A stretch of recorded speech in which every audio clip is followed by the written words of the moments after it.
Sotuvingizni oshiradigan 3 ta instrumentni sizga tanishtirib o'taman. Uchinchisi eng muhimi, videoni oxirigacha ko'ring. Birinchi texnikamiz bu xaridorning muammosiga yechim topish. Misol uchun hozirgi kunda ishlaydigan ayollarni vaqti juda ham kam bo'lgani uchun ularga yarim tayyor mahsulotlarni taklif qilsangiz, bu ularga katta yengillik bo'ladi.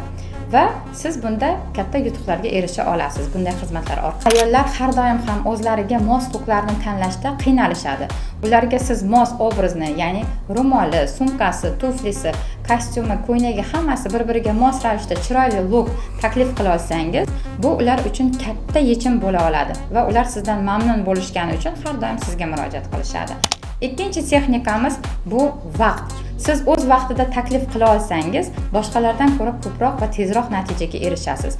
Misol uchun 24 soatdan 7 soat xizmat ko'rsata olsangiz, shunday sohalar borki, odamlarni 24 soatdan 7 soat ehtiyoji bor bo'lgan. Misol uchun dorixona xizmatlari.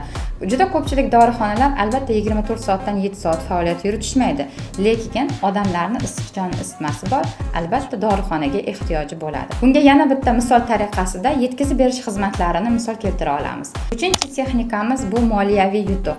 Agar sizning xaridoringiz qandaydir aksiyalar yoki skidkalar orqali sizdan foyda ko'proq ko'radigan bo'lsa, ular albatta sizdan olishadi.